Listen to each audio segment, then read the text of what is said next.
Erokamano nyako Ramogi, ma en Ramogi TV, waikore makare gi weche manyien mag migago kowuok e Ramogi TV e thuolo ni. To mokwongo thuond weche. Chenro mag thieth orochore osiptal ma Kenyatta kaluwore gi ng'anyo mar nurses. Jatend migawo mar teko Opiyo Wandayi ochopo e nyim komiti mar od bura e wi wach mauta ma mibadhi okwako. Jaluo ok duok rembe e odgi mondo mi oriemb jaluo. Wan gi dhoudi ka motelo manie sirikal kata mawuoyogo. Dak iwinje kowuoyo kuom jadalagi ni mondo wuogi. Jodolo ma Kaluo medo kwayo kwe kinde ni ma timbe njore nyorore e kind oganda.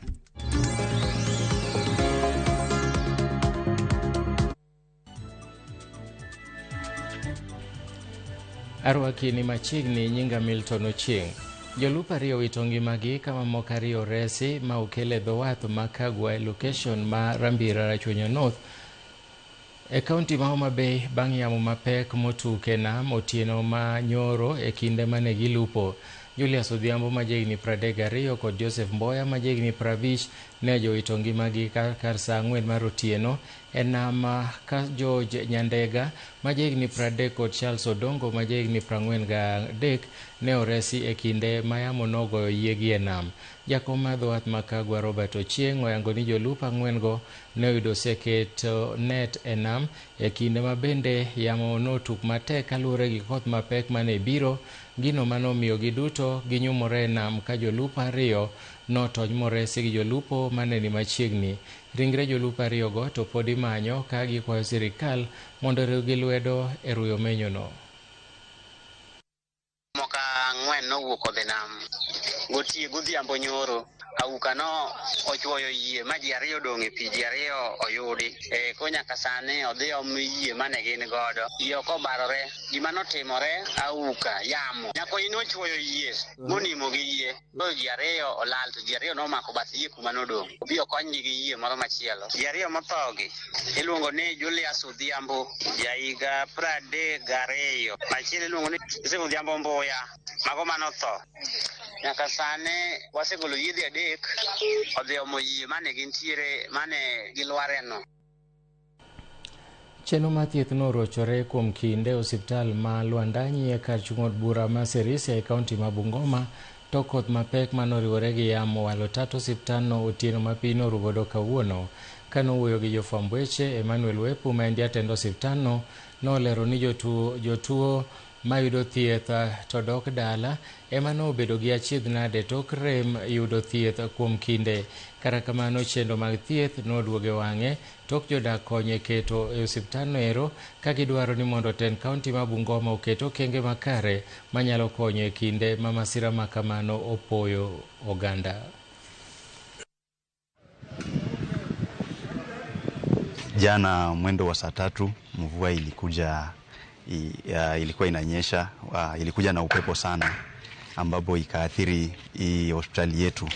Iliweza kung'oa mabati pale outpatient department, mabati kaharibika sana. Ni hospitali yetu tunahudumia watu wengi. Tumeweza kujaribu jinsi tuwezavyo kuhakikisha kwamba huduma inaendelea. Pia ningependa kushukuru sana community yetu kwa kuelewa. Na hata wagonjwa walikuwa ndani wameathirika sana. Kwa hivyo tunaomba county government kupitia kwa disaster management ifanye emergency ilete katika hospitali hii ili ya kwamba wagonjwa wasione ya kwamba vile hii upepo imetoa mabati, imetoa kila kitu, sasa wataweza kuwa na alternative ya hospitali nyingine. Vile governor alikuja hapa kuna expansion ya another ward pia na ile ambulance. Tungependa hiyo ikuwe factored in so that Lwandanyi kama community wafurahie. Jatend migawo mar teko Opiyo Wandayi ochopo e nyim kamati mar od bura marango weche mag teko kama idayo dhoge e wi mibadhi mokwako sekta mar mauta. Wandayi wacho ni en ema nonyicha nomiyo jatend piny wach e wi maling'ling' mar mauta manokel e pacho ka e yor mibadhi. From the documents provided, certain quality parameters were off specifications. And again from record, Honorable Chair, a waiver was sought from the Kenya Bureau of Standards by the State Department for Petroleum via letters as indicated in my response, those two letters of 26th and 27th by the PS, attached here, Honorable Chair, as Appendix 5A and 5B, you will find them. Now, this waiver was duly granted by the Ministry of Trade and Industry through the letter indicated, dated 28th March. Okay. Question 4. EPRA, of course, to provide any documented evidence of pre-shipment inspection, port testing results, and so on and so forth. Honorable Chair and members, the importer, in this case, One Petroleum, provided the load port report of analysis for the consignment, which we have attached as Appendix 7. Riwruok mar Bisobe Alwora ma Nyanza odiechieng' manyoro nobago nyasi mar alam ne piny Kenya e boma ma Kisumo. Gikwayo oganda Luo mondo oriwre kanyakla ahinya to motelo ne yiero maduong' ma higa manyien. Bishop Simon Okwama mar Lejo Maria korka kore nokwedo mokalo moko kuom josiasa ma Kaluo malawre kendgi giwegi kokwayo jotelogo mondo obed kanyakla. Happy today that we declare our stand in as far as the coming general elections are concerned. One, because Raila left us in the hands of William Ruto, we find and see ourselves fitting in what he and the PS embodies, that is, peace, love, and unity, but also our pursuit for economic development and the social inclusion, which he is definitely fighting for. We have seen and observed from his actions that he doesn't just speak, but he demonstrates by action. I am sending a warning to our leaders, politicians in particular, that we should preach peace, because if there is no peace, there is no development. Jaluo ok duok rembe odgi mondo mi oriemb jaluo. Wan gi dhoudi ka motelo manie sirikal kata mawuoyogo. Dak iwinje kowuoyo kuom jadala gi ni mondo wuogi. Ang'o momiyo jaluo dok mane odgi modwa ni mondo gol oko. Mano nasewacho ni mano ok jaluo. Moko kuom josiasa ma Kenya Kwanza odhi nyime gi kwedo mokalo kweth ma keto serikal tesre gino ma giwacho ni rem chiwo luor ne jatend piny Kenya William Ruto ahinya to kuom weche magidiro aoyaye. Kane giwuoyo e chenro ma kanisa e kachung'od bura ma Nandi Hills e kaunti ma Nandi, jotelogo nowuok atung' mosuo gi manen jalup jatend piny Rigathi Gachagua gilange kuom tudo serikal gi kweth njore. Wa miaka yako kwanza hafai kuwa naita jamii zingine kwa majina yao. Hiyo ndio ilifanya sisi tukakufukuza kwa kazi. Kitu ya pili, sio William Ruto alikufukuza kwa kazi, ni tabia yako mbaya ndio ilikufukuza kwa kazi. Wakati umeenda ukaiba mali ya watoto wa ndugu yako ambaye amekufa, hiyo ndio vitu ilikufukuza kwa kazi. You have formed a habit. All your conversation, you must say, how are Kalenjin? How are Kalenjin? I just want to tell you, we as a community are Kenyans like other Kenyans. We as a community and a region are peace-loving Kenyans, and we believe in a united Kenya.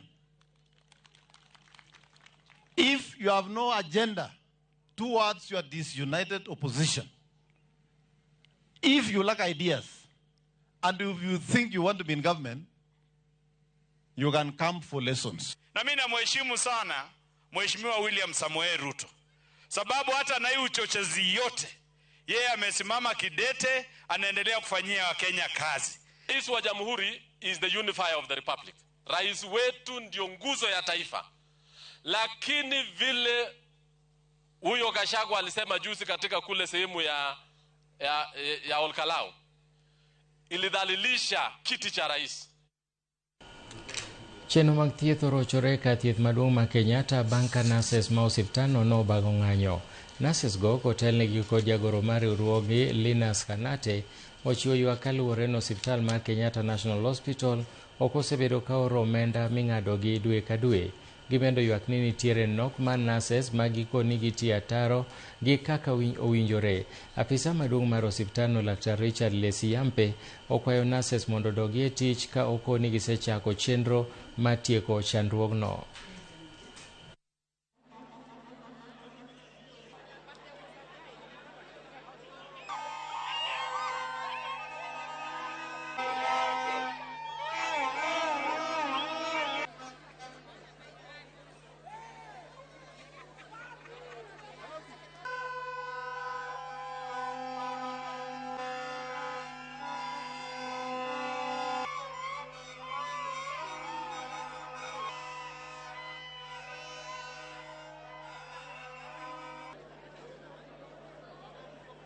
The return to work formula of 2017 was involving nurses to be increased, nursing service allowance to be increased from 20,000 to 30,000 from 2017. Uniform allowance was to be increased from 10,000 to 25,000. This has not been done up to today. So last year in May, we issued a strike notice by our General Secretary. The government directed us, the parties, to go before the conciliator, who was duly appointed. We appeared before a conciliator. We agreed, the employer agreed on how to pay that money, the two allowances.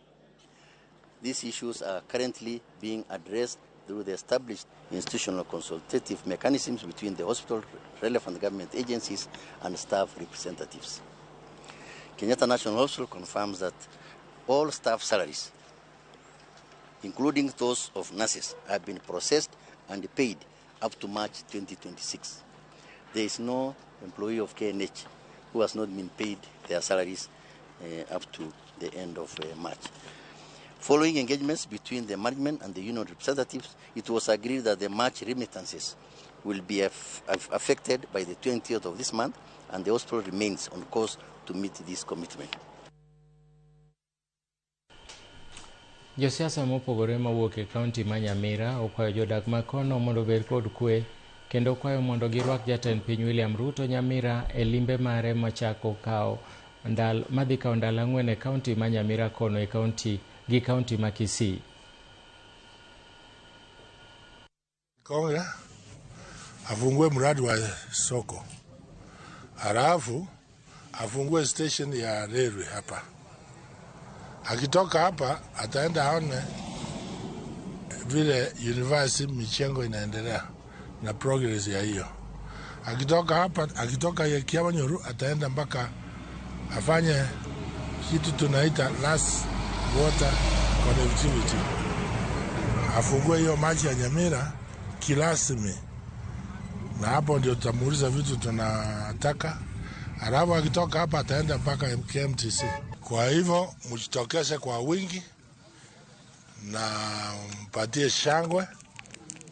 Ile miradi yote atakuja kaangalia na ile ingine atatuambia, tumukaribisha.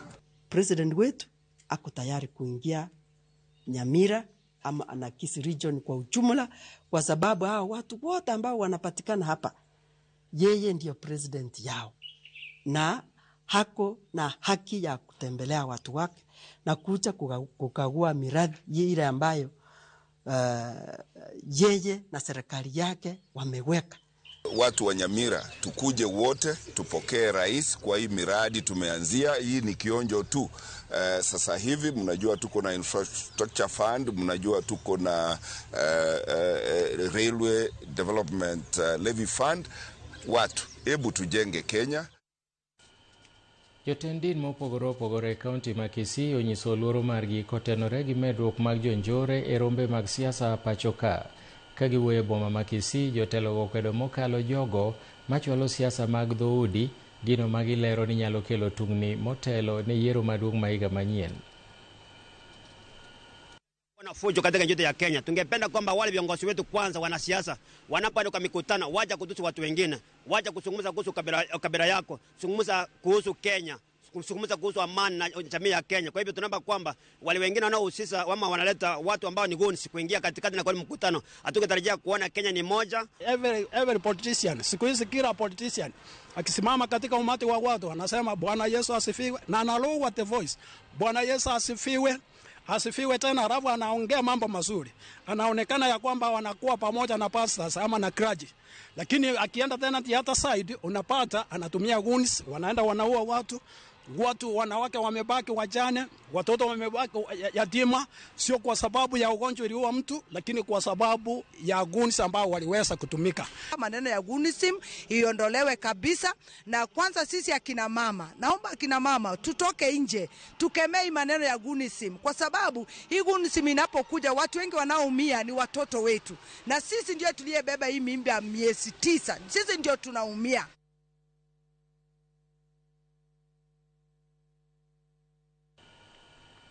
Riwruok mar jopuonj mbalariany ma Nairobi obwogo mar bago ng'anyo kaluwore kod ywaruok mosebedo kuom ndalo mang'eny ewi telo mar mbalarianyno, to riwruogno dwaro ni yiero mapiyo matelo e kar tiegruokno ero mondo tim, ka giwacho ni ka ok otim mapiyo to rochruok mar telo e mbalarianyno nyalo nenore. This delay is unacceptable. The university's academic staff union therefore demands the following actions. Number 1, immediate appointment of a substantive vice-chancellor and deputy vice-chancellors in order to restore the stability and strategic leadership of the University of Nairobi. Number 2, action by the University Council to discharge its mandate with urgency. They must advocate and be seen to advocate for the University of Nairobi. Otherwise, they should just go away. Number 3, intervention by the Ministry of Education under the leadership of Cabinet Secretary Mr. Julius Migozo Gamba, who has the statutory mandate to ensure the appointment process is concluded without further delay. We cannot have a premier university that is immersed in confusion. People acting forever. And whenever they are acting, they even get more confused because they cannot be able to discharge their duties. They cannot make decisions.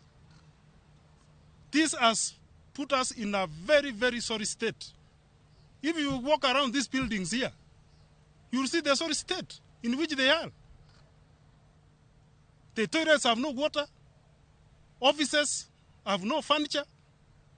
Then we have people in acting capacity and they believe that they are in charge of this university. The only people who are in charge of this university and speaking are actually us, University of Nairobi Academic Staff Union, UASU. Erokamano nyako Ramogi, ma en Ramogi TV. Wabiro ni achiel ka achiel kowuok Communication Center Nairobi. Wakao yweyo mokwongo e chenro mar migago. Kik idhi mabor, bang' thuolo machuok wan kodi.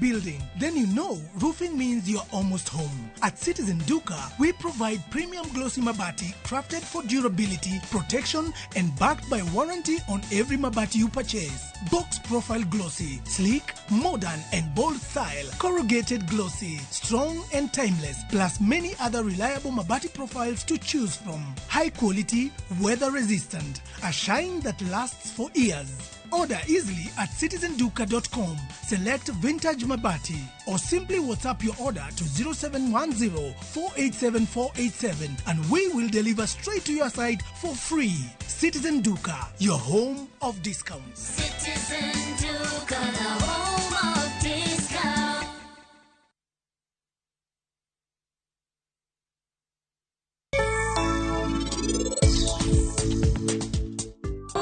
Nyasacha yawa, neka kiketo ngima mar nyathina kuma tek kama.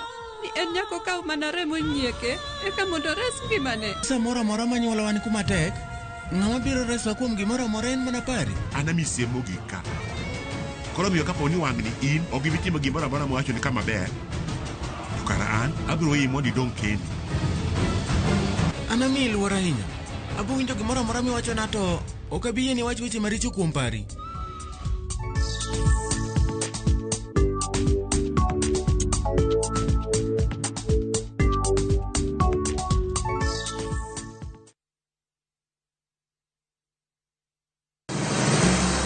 Isepenjorie sigendni mayudore kuonde ma waluongo ni pachowa. Kapuonjani nobiro nikech gwenyruok e kind owete. Riwri kodwa mondo wanon sigendni mabeyo mag kuonde ma wadakie.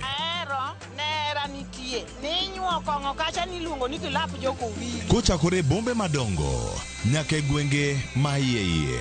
Otusenge en piny joimbo mar oganda kiluonu wasenge. Ng'e gigo mamiyo oganda ka oganda bedo mopogore.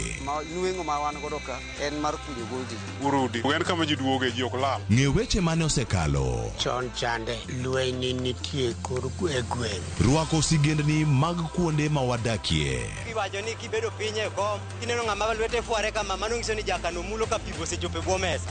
Ng'e gwengewa chieng' tich ariyo saa 3 otieno mana e Ramogi TV.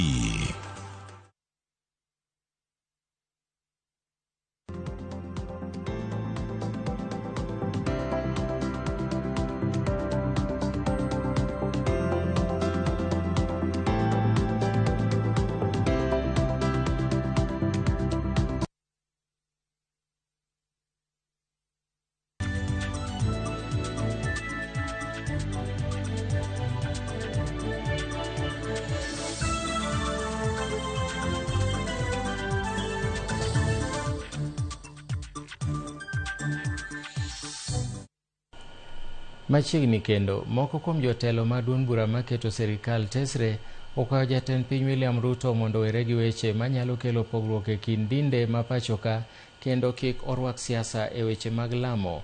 Magi biro mana bang' ka jodin mag Akorino nyolimo kar yot ma jatend piny ka moko kuom jokanyo mag kweth maketo serikal tesre neno mano kaka yor temo ywayo jodin kendo kelo pogruok.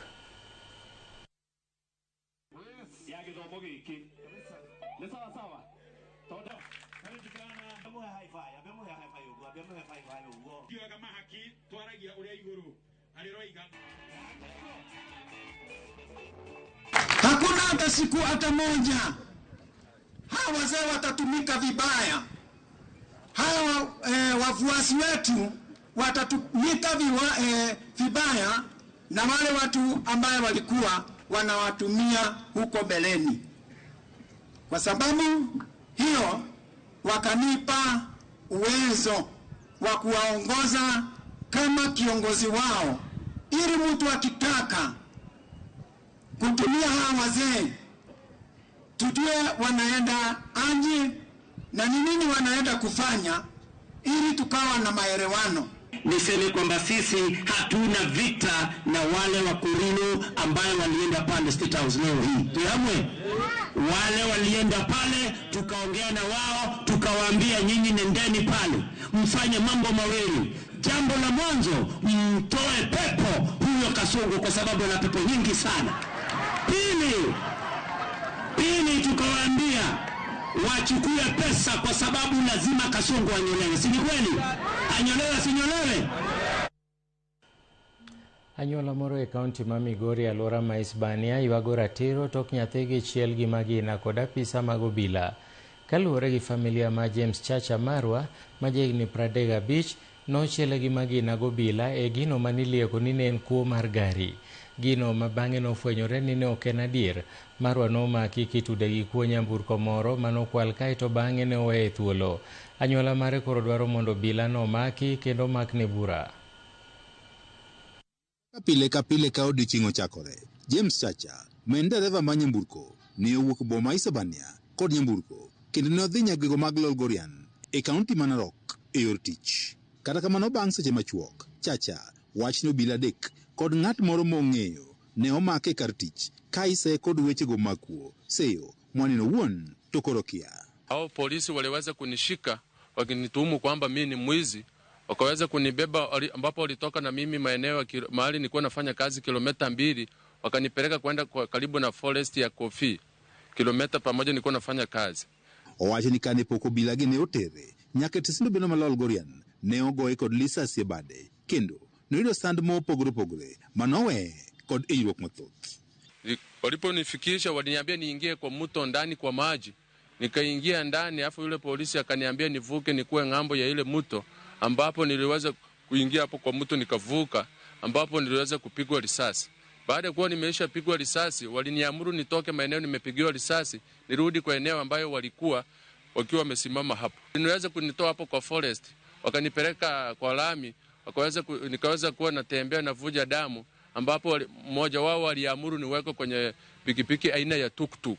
Niliweza kupelekwa mpaka police station. Rawerani bang'e ne owe thuolo kendo ne oketo lwet familia mare mabende ne otere nyaka kar thieth e boma ma Isebania e kaunti ma Migori. Weza kuamuru nipelekwe district Lorigorian nikaenda kutibiwa. Nilipofikishwa pale Land Cruiser ilinifikisha pale, mimi nilitelekezwa pale, familia ndio iliweza kuja kunisaidia kutibiwa, ambapo hata madawa ilikuwa hakuna, ilibidi familia ndio ingie kwa mfuko kuweza kunitibu madawa. Mimi na wakabidhi mtu wenu mwende kumtibu sehemu yoyote ile mnayoona. Tukajikabidhi kwake, tukaandika majina na namba za vitambulisho na namba za simu, tukakabidhiwa mgonjwa, tukaja naye mpaka hospitalini, ndio anaendelea kutibiwa. Benrawa ni moja ne ogo bade kod lisasi kod obila ne owe thuolo kod obila osekelo piny mathoth kuom familia makoro penjo gimomiyo obila ok nodhi nyime kod kes mar kuo poni adieri ni tude kod kuono. Mimi nikakaa ikafika saa 6 nikapigiwa simu, kaambiwa mzee wako amepigwa marisasi. Tuliamka hiyo Jumanne saa 6 tukaenda kwenda Lorigorian, tukafika saa 11 na familia. Tukapata mzee wangu anavuja damu, tukashughulikia kwa amepata matibabu, tukashughulikia. Tukaenda police station, tukaambiwa tumewakabidhi mtu wenyu mpeleke hospitali nyingine, tukachukua tukaleta kwa hospitali ya private. Na nimekaa na mume wangu miaka 8 sijaisikia ni mwizi. Sasa hiyo siku nilishangaa sana, nikastuka. Sasa naomba serikali na IPOA muweze kusaidia mume wangu apate haki. Tarik abiro madwene familia mar Chacha ne ondiko dhoge ka obila maro kwa chich etezo bendo mar Lorigorian ka gidwaro mondo koro tim nonro ka otende kod hinyruok mane wuodgi ne oyudo bang' obila nego bade kod lisasi. Familia ne dwaro mondo koro tim nonro ka otende kod kesni kendo rawerani od ratiche. Nilikuwa naomba serikali na IPOA na wananchi wale wa Samaria Mwema muweze kunisaidia. Mimi mwenyewe ni maskini, sasa hivi mwenyewe sina kitu, hata sina kazi. Kijana wangu sio mwizi, ni dereva. Tunajua kama familia ni dereva. Naomba serikali yote na wananchi wamsaidie na wasaidie familia.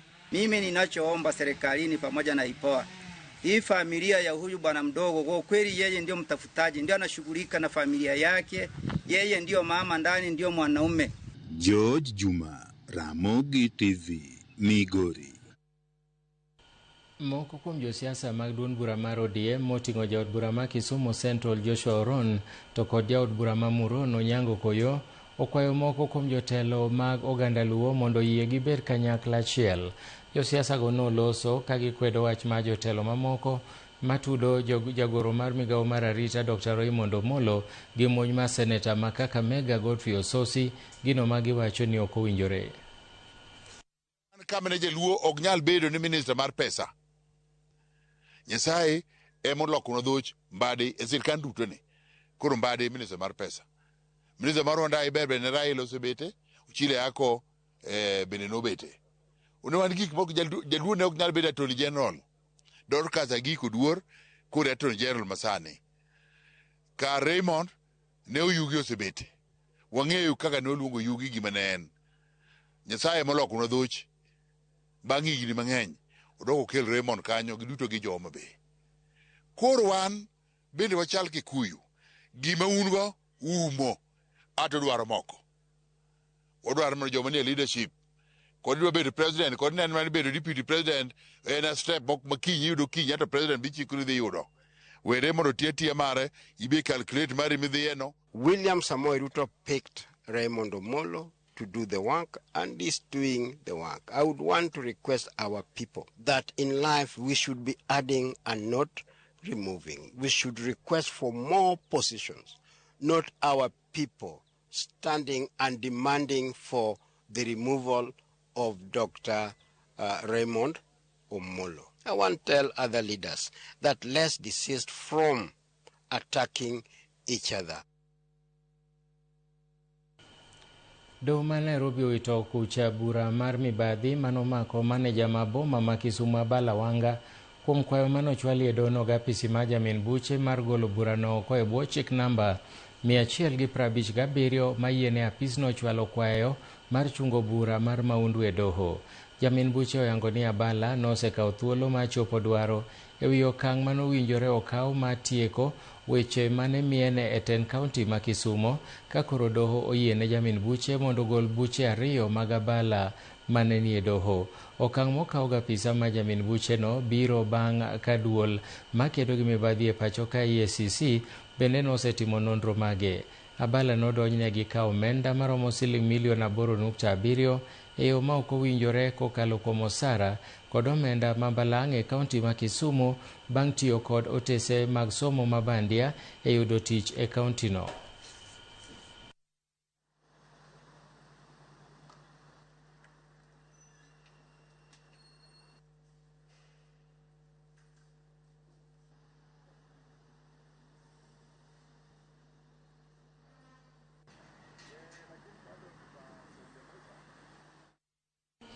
Jodak e ward ma Cheragita e kachung'od bura ma Oljororok oseomedruok e lipode ma igoyo ma kuo mag emier ka bende iture udi ka kuo ma jamni kod gwen bende koro osemedore ka jokwego sani kwalo nyaka cham manie puothe odiechieng' alanga.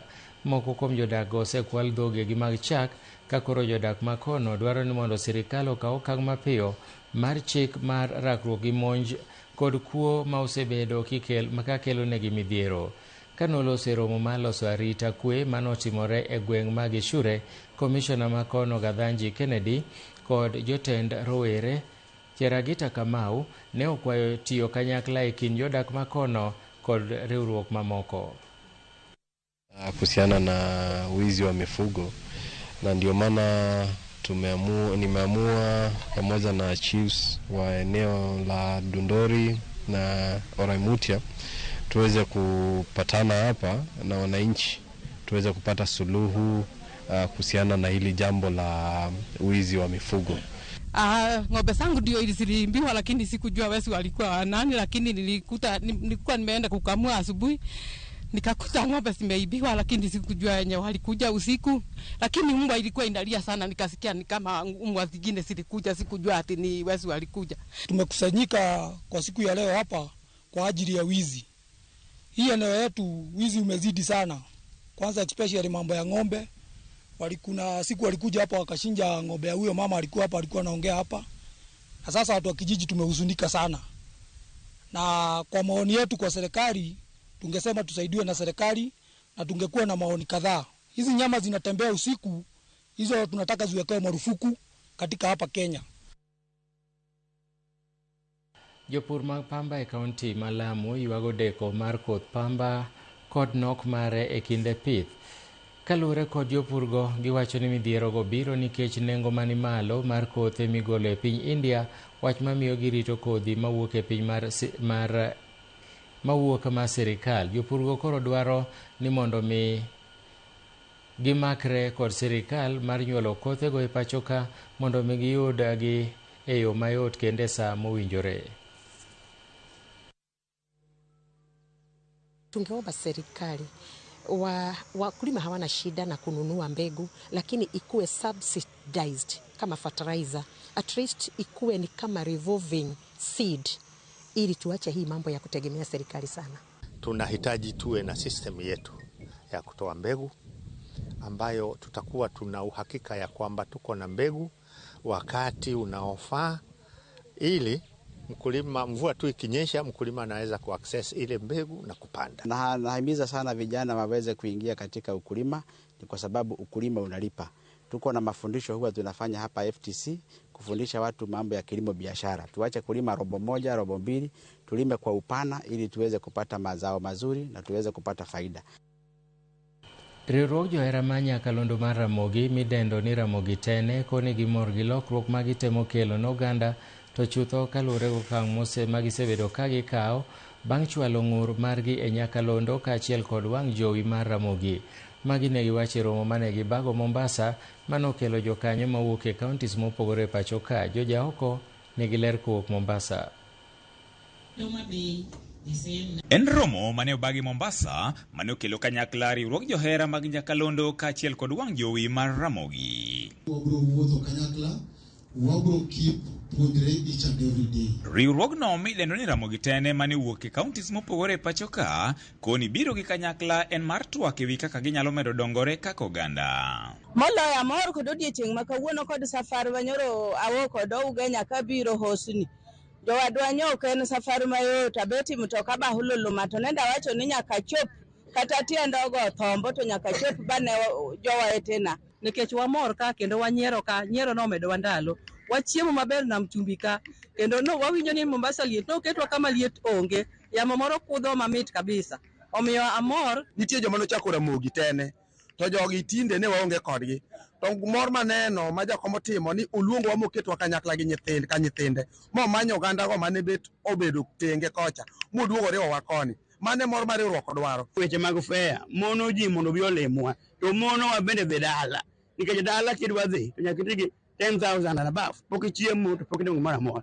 Koro kar chiemo no gi kar wuoth no oket no ber matin mondo me kata de moko mutimwa yude Mombasa kage wakow dala. Kotel na gi kod jagoro margi Okotho Ng'ayo gikone gimor gi lokruoge magisekelo to chutho ne oganda nage ne mar moko kuom ng'ur magisebedo ka gichwalo e Nyakalondo kata wang' jowi osebed kikawe okang'. Wan kaka fans mag Ramogi waseyudo yot kate kor gwenge kuonde ma wawuoke ni kigo dhogi matin e redio ni ndara rach to nyaka jotelo kaw action kowuok kuom gino ma owache redio.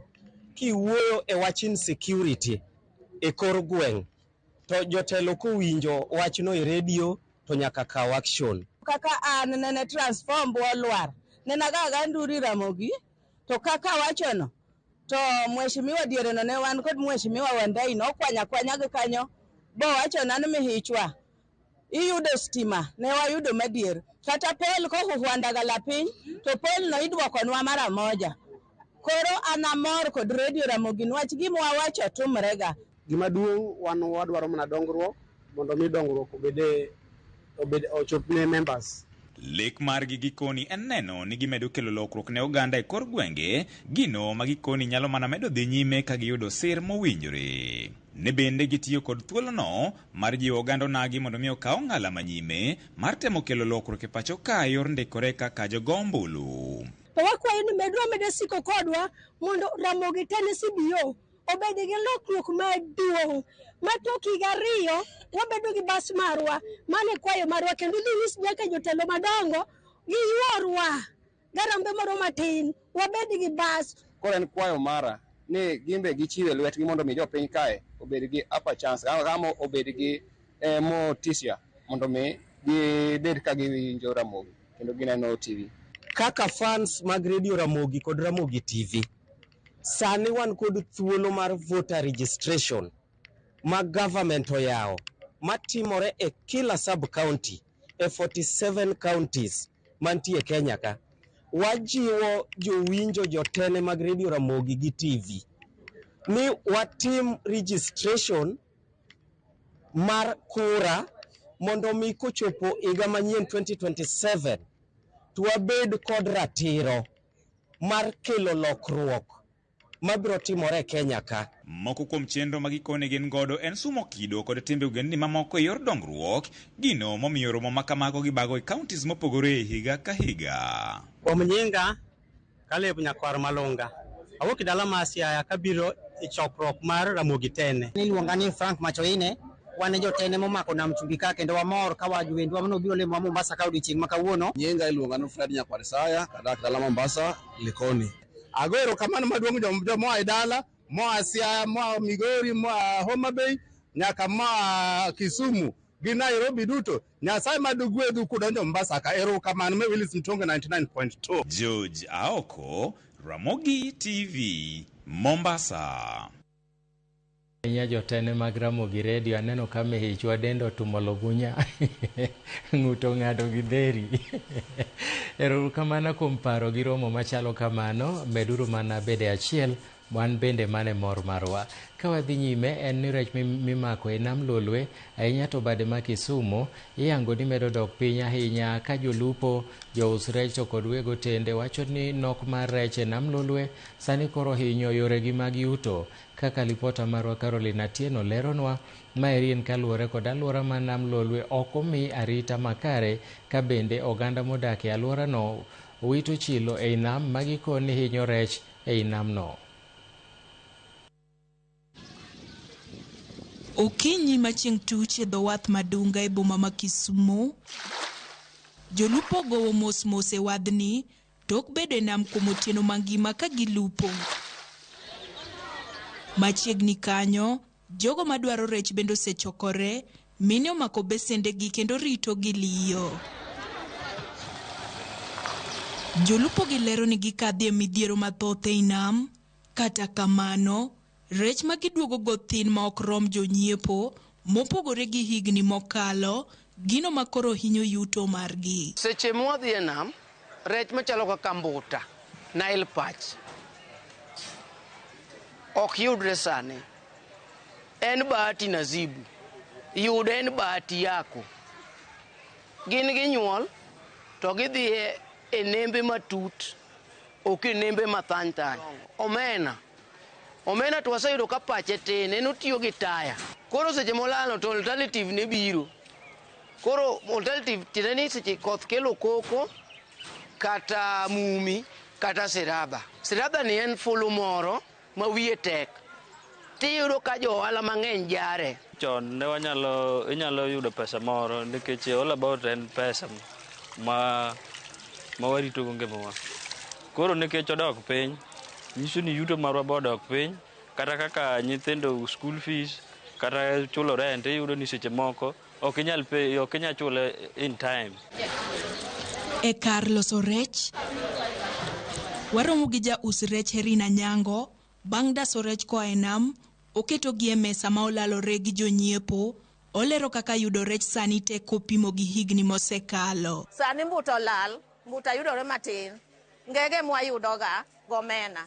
Wanya yudo kata mar 3,000 odichieng'. Chon wanya yudo kata rech mar 10,000 nikech mbuta ne donjo kama ng'eny. Sani tinde mbuta onge. Kodok piny ta medo nengo mar rech nikech mondo ayude gimoro matin adok got. Weg otende bende winjo pek nok mar rech mimako e nam Lolwe, gino masani oketo handgi kama rach. Kwan mar rech osedok piny kendo mano ose affect wa kaka johala. Nikech mokwongo rech kaka mar mbuta kilo ne 250, bedo ne matin odhi oidho 300, nyaka sani koro kilo achiel mar mbuta ni 550. Mema sani koro atreat ga mbuta ni ng'ama dware o place na order koka losone. Ok en kaka chon mani nya biro tiyudo ka pango gi ka to koro ng'ato yiera ne losna mata loso. Mondo mi gichop dwach jocham rech e hotel, chuno gi manyo rech mamoko ma ok mag nam, gino makelo ng'ur koa kuom jochiemo go. Rech mar cage kaka kilo achiel en 350, tanya yudo gi rech 2 kata 3, kata samoro rech achiel.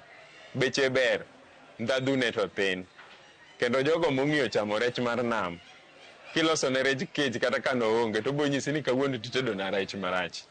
Mama no be kelo buok e oyoro ohala.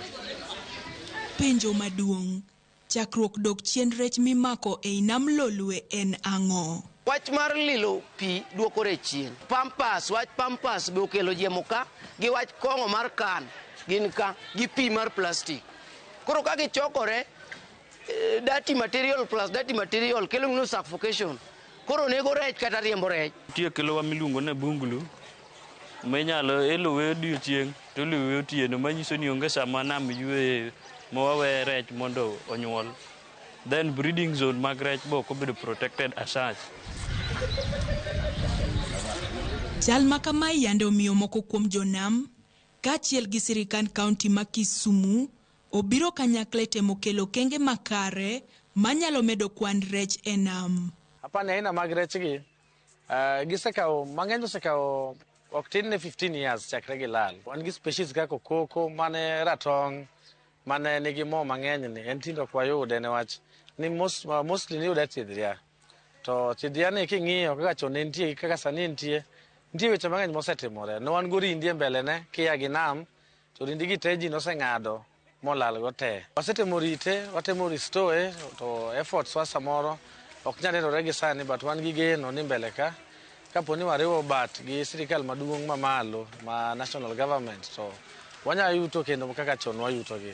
Jalup jatatije e kambi mar Kenya Marine and Fisheries Research Institute Kemfrey Crispin Nyamwea to korka kore yango tiyo marach gi nam kaka lupo ma asasa, lila lura ma rech nyuole kaka moko kuom gigo manego rech e nam. People have resulted into unsustainable fishing practices because they feel like they're not catching enough. They go to other methods of fishing that are destructive. Some go use poison, some go beach seining, which is a very destructive gear. And this further compounds the problem because it harms where fish breed. It harvests the small ones. They don't get to grow to be big. Apart from that, there is also the environment is deteriorating with a lot of nutrients going into the lake.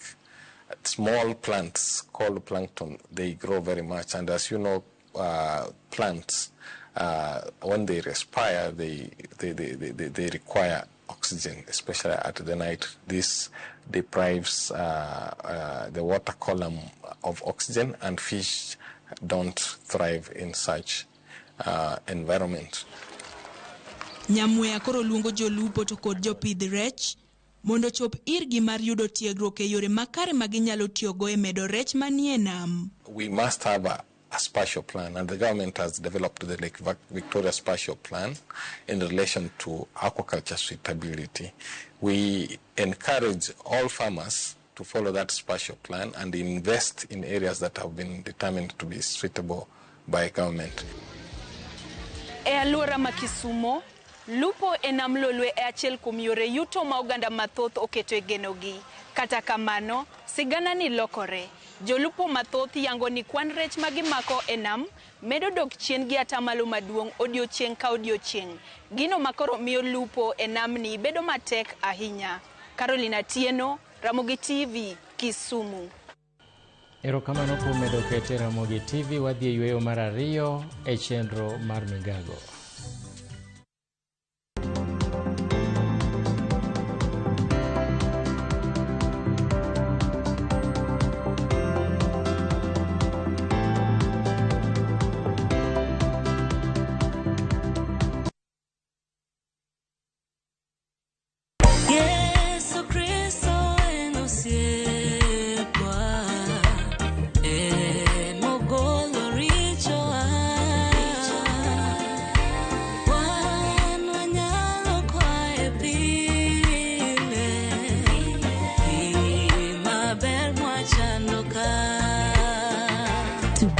Yesu Kristo enosiepwa, dial *811 *273#.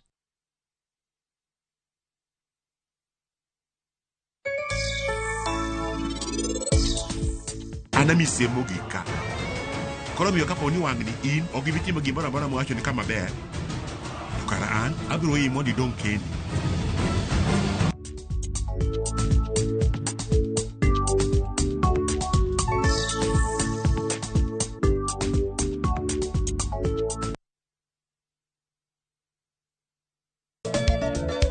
Machiegni nyakoro monga jwang'e chenro mar ngoma owake. Wuok tich akelo ni mix mokwe. Kaito kichario. Reggae owake, yani tunaongea na Majar Rastafara. Alafu ticha dek nyakoro monga jwang'e akelo ni mana yani ngeni baka giwasani. Ticha Ngwen is kama nene, yani kitambo zama za kale. Alafu Friday, si unajua tu Friday tunafanya namna hii, kuna magojong Friday supuzo wake. Sa par gina kapaga big nyaka sa paga Rio kod an PDG Papa Vic, yani ukipenda mzee kijana.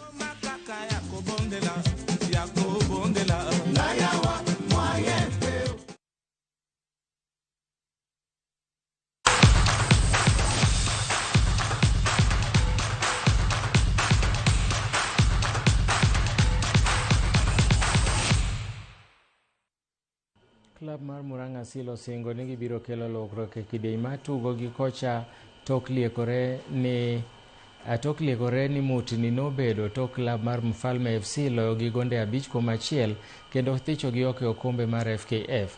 Joloch mokalo e tukego mag FKF Nairobi United komachielo ogoyo okang' mar donjo e quarter finals tok lo klab mar Posta Rangers gonde 2-0. Komachielo Tusker, Kenya Police, Shabana Bandari gi Ulinzi kod KCB duto ng'ado tiko mar donjo e quarter finals ka joloch mag tukego biro ng'ado tiko machung' ne Kenya e tuke mag CAF Confederations e season manyien.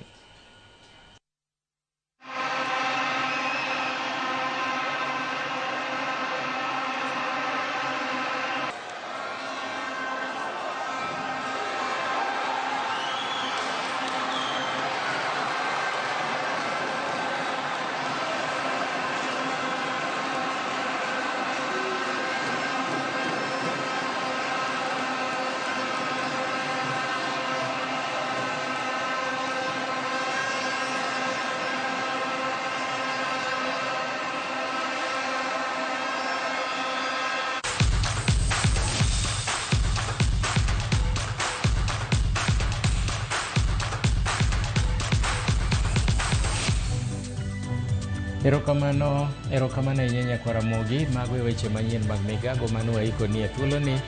Wachako waiko ni mamoko wabro duogo koromo saa 10 weche manyien mag kagi kacha. Oriti masani an Milton Ochieng' awuor bang' thuolo machok DJ Kolo kachiel gi Lin Ramogi Nyanya Kach donjo nuka gi weche mamit ahinya.